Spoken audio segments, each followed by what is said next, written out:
ღვიძლი ყველაზე დიდი შინაგანი ორგანოა, რაც გაგვაჩნია. ღვიძლს 500-ზე მეტი ფუნქცია აქვს. ტოქსინებისგან წმენს ორგანიზმს, ჰორმონების წარმოქმნაში მონაწილეობს, გლუკოზის მეტაბოლიზმში, ცხიმების მეტაბოლიზმში, დეპო არის ბევრი ვიტამინებისთვის, ასევე სისხლის უჯრედების გარდაქმნაში მონაწილეობს, ნაღლის წარმოქმნისთვის არის აუცილებელი, ცილებისთვის და უამრავი ფუნქცია აქვს ნებისმიერ წამალს რომ მივიღებთ ღვიძლი გარდაქმნის.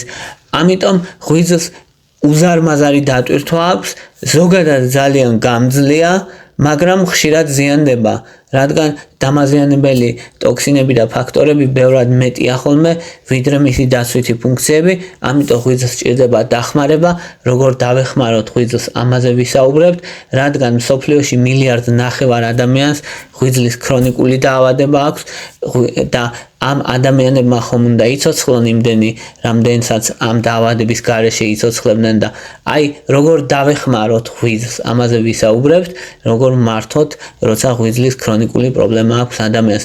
პირველ რიგში ვთქვათ რა აზიანებს ღვიძლს, რაც აზიანებს ის ფაქტორები თუ შეგვიძლია რომ შევამციროთ, უნდა შევამციროთ. ალკოჰოლია მთავარი, ალკოჰოლი მიიჩნევა რომ ნომერ პირველი მოდიფიცირებადი რისკ ფაქტორია, რისი შეცვლაც შეგვიძლია. ალკოჰოლი პირდაპირ ტოქსინია ღვიძლისთვის და საუბარია რომ ანუ ერთ ჭიქაზე მეტი ალკოჰოლი უკვე მნიშვნელოვანი ტოქსინია ღვიძლისთვის, თუმცა ბევრი გაიდლაინის მიხედვით ეგ ერთი ჭიქაც არ შეიძლება, რადგან საწამლავია, ამ შემთხვევაში დოზა არ აქვს, აზიანებს ნელ-ნელა უჯრედებს და ეს უჯრედები თუ ღვიძლის დაავადება აქვს ადამიანს, მერე აღარ აღდგება. მეორე მნიშვნელოვანი მიზეზი, რაც ღვიძლს აზიანებს, არის ჰეპატიტები, მაგალითად ვირუსული ჰეპატიტები, A, B, C ჰეპატიტები.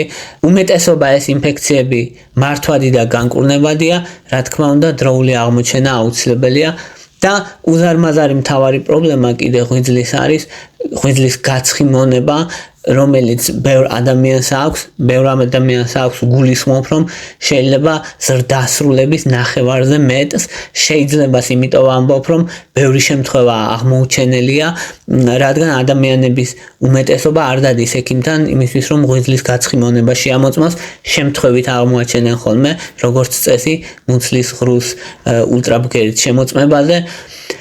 წლების განმავლობაში ეს ღვიძლში ცხიმები გროვდება ისე, რომ ადამიანი ვერ გებულობს, ეს ცხიმები აზიანებს უჯრედებს, იწვევს ანთებით რეაქციას, უჯრედები რო ზიანდება ნელ-ნელა ჩანაცვლდება ფიბროზული ქსოვილით და არა ჯანსაღი ქსოვილით და ამიტომ ვითარდება ნელ-ნელა ფიბროზი. ფიბროზი ბოლო ეტაპზე შეუქცევადი ხდება და მერე ვითარდება ციროზი. ციროზი შეუქცევადი პროცესია, მისი შენელება შესაძლებელია, მაგრამ განკურნება არა. ამიტომ ციროზამდე სასურველია რომ არ მივიყვანოთ საქმე და რა დაგვეხმარება, ამაზე ვსაუბრობთ. პირველი და ყველაზე კარგად დოკუმენტირებული არის ბაყაყურა. ბაყაყურა როგორ უნდა მოვძებნოთ? milk thistle ესე ქვია, ინგლისურად სილიმარინი ქვია ასევე, ან პირდაპირ სილიმარინის სახელითაც იყიდება ხოლმე. ბაყაყურაზე ძალიან ბევრი კვლევებია, ღვიძლისთვის არის ყველაზე მნიშვნელოვანი დამცავი, რაც ვიცით საერთოდ რომ არსებობს ღვიძლის დამცავებში, ბაყაყურა არის ნომერ პირველი. არის კვლევები, რომლის მიხედვითაც ღვიძლის ფიბროზს ანელებს, არის კვლევები, რომლის მიხედვითაც ღვიძლის ანთების მაჩვენებელ ფერმენტების დონეს წევს დაახლოებით 40%-ით. ALT, AST გაგიგიათ ალბათ, ღვიძლის ფუნქციის შემოწმებისთვის გამოიყენება ხოლმე ეს ტესტები და როცა მომატებულია ნიშნავს ღვიძლში ანთებას და აი ამ ფერმენტების დონეს ამცირებს მნიშვნელოვნად. ძალიან ძლიერი ანტიოქსიდანტია, ანთების საწინააღმდეგოა და ამიტომ ბაყაყურა მოკლედ გამოიყენება ძალიან აქტიურად და ერთ-ერთი საუკეთესოა, რაც შეიძლება მიიღოს ადამიანმა ღვიძლისთვის. 300 მილიგრამი დღის განმავლობაში 300 მილიგრამი 2-3ჯერ დღის განმავლობაში ინიშნება ხოლმე და მისი მიღება ხანგრძლივად როგორც წესი შესაძლებელია, უბრალოდ გასათვალისწინებელია, რომ ციტოქრომ P450 სისტემაზე მოქმედებს. ეს სისტემა რა არის? ეს არის სისტემა, რომელიც დიდ როლს თამაშობს წამლების გადამუშავებაში და ამიტომ არის, რომ ვინაიდან ბაყაყურა ამ სისტემას იყენებს წამლებს რომ მიიღებს ადამიანი სხვა წამლებს მათი ეფექტი შეიძლება გაიზარდოს და ამიტომ სიფრთხილეა საჭირო და წამალს როცა იწყებს ადამიანი უნდა გაითვალისწინოს ამ ციტოქრომ P450 იყენებს თუ არა რომ დოზები შეირჩეს სწორად, რადგან შეიძლება დაბალ დოზას ბევრად უფრო ძლიერი ეფექტი ჰქონდეს.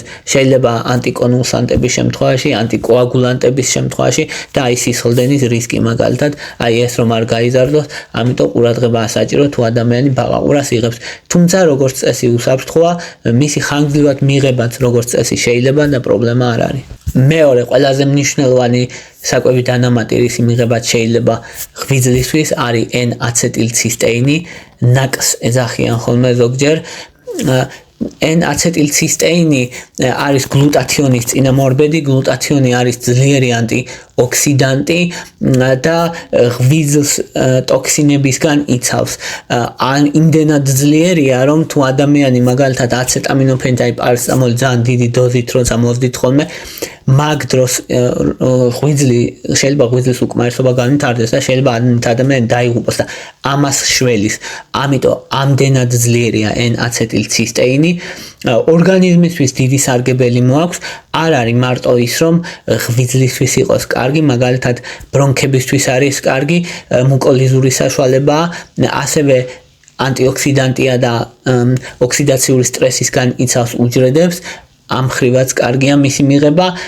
ძირითადი დოზირება არის ხოლმე 600-დან 1200 მილიგრამამდე დღის განმავლობაში. შეიძლება საკვებთან, შეიძლება საკვების გარშე, ორივე შესაძლებელია. წყალში ხსნადია, კარგად შეიწოვება, მაგრამ ღვიძლს მოხმარდება როგორც წესი უდიდესი ნაწილი. შესაბამისად, მოკლედ მაღალ ეფექტურია აცეტილცისტეინი და ხანგრძლივად გამოყენება შეიძლება თუ არა, შეიძლება 6 თვეზე მეტი გამოყენება შეიძლება თუ არა, შეიძლება ანუ ხანგრძლივადაც მიიჩნევა უსაფრთხოდ, ოღონდ 1200 მილიგრამს დღის განმავლობაში არ უნდა გადააცილოს. და მესამე არის ყავა. ყავა ძალიან მარტივია, მაგრამ მნიშვნელოვანი კომპონენტებს შეიცავს: პოლიფენოლებს, ქლოროგენის მჟავას, კოფეინს. ესენი ოქსიდაციური სტრესისგან იცავენ ორგანიზმს. კოფეინი როგორც სტიმულანტი ისე მოქმედებს, მთავარი მოქმედი, რასაც მენტალურად გრძნობთ ჩვენ ყავის მოქმედებას, ეგ კოფეინია მანდ, მაგრამ სხვა იმ ანტიოქსიდანტებსაც ძალიან დიდი როლი აქვს. იცავს ორგანიზმს ოქსიდაციური სტრესისგან, ანთების საწინააღმდეგო მოქმედებაც აქვს, ინსულინ რეზისტენტობასაც აუმჯობესებს და ზოგიერთი კვლევის მიხედვით კიდე ზოგიერთი სიმსივნის რისკსაც ამცირებს ყავის მიღება. რამდენი უნდა მიიღოს ადამიანმა ყავა, რომ შესამჩნევი შედეგი ჰქონდეს ღვიძლისთვის, დაახლოებით 3 ჭიქა დღის განმავლობაში.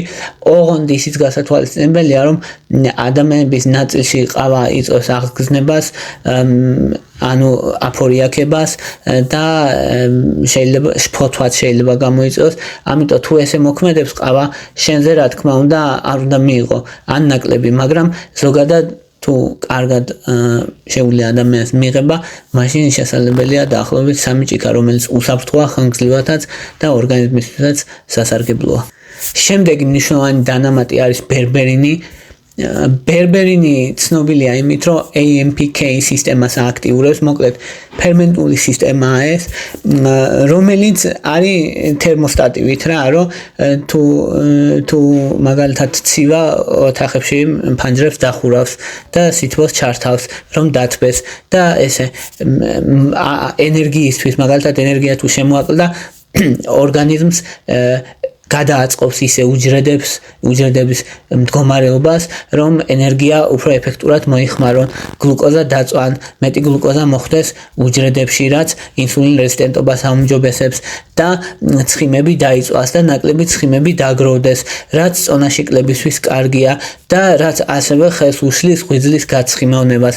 ვინაიდან თქვით, რომ ღვიძლის გაცხიმოვნება მნიშვნელოვანი პრობლემა, აი ბერბერინი ამ კომპონენტს ურტყავს და გაცხიმოვნებას ამცირებს, რაც კარგია. რა თქმა უნდა, დიეტა ან კვებითი ხელშეწყობა მნიშვნელოვანია, მაგრამ ბერბერინი მეტაბოლურად თავის საქმეს აკეთებს, მიიჩნევა ეფექტურად, მიიჩნევა უსაფრთხოდ 3-დან 6 თვის განმავლობაში. ძირითადი კურსი არის ხოლმე 3-დან 6 თვემდე. ამ პერიოდის განმავლობაში, როგორც წესი, ხელშესახები შედეგი არის ALT და AST-ის მხრივ, ამცირებს დაახლოებით 30%, აი ამ ანთების მარკერებს.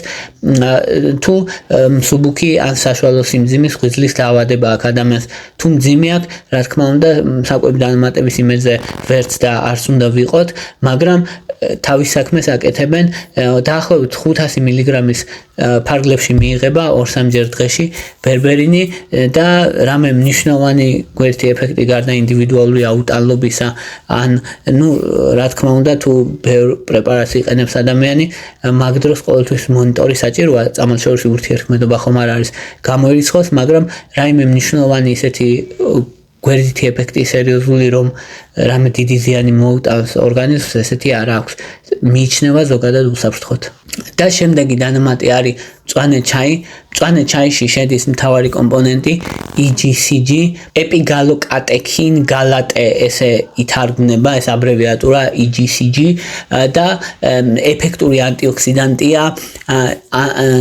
ანთებას ამცირებს მნიშვნელოვნად ღვიძლის მდგომარეობას აუმჯობესებს დაახლოებით 20-30%-ით დოზირება როგორია 250-დან 300 მილიგრამამდე იღებენ ხოლმე დღის განმავლობაში რამდენიმე თვის განმავლობაში უსაფრთხოა ასევე მადის დაქვეითებისთვისაც იყენებენ ხოლმე ცხიმების წვის გაძლიერებისთვისაც ანუ ბევრი დადებითი მხარე აქვს EGCG-ს და ძალიან პოპულარული დანამატია უსაფრთხოთაც მიიჩნევა და ზოგიერთი კვლევით სიმსივნის რისკსაც ამცირებს კიდე რემი შეიძლება იყოს არტიჩოკის ექსტრაქტი გამოიყენება ხოლმე როგორც ნაღველმდენი და ღვიძლის ფუნქციას აუმჯობესებს ანტიოქსიდანტია ასევე და დეტოქსიფიკაციას ღვიძლის გაწმენდას აუმჯობესებს დაახლოებით 350-დან 600 მილიგრამამდე გამოიყენება ხოლმე დღის განმავლობაში ტურმერიკი იგივე კურკუმინი ასევე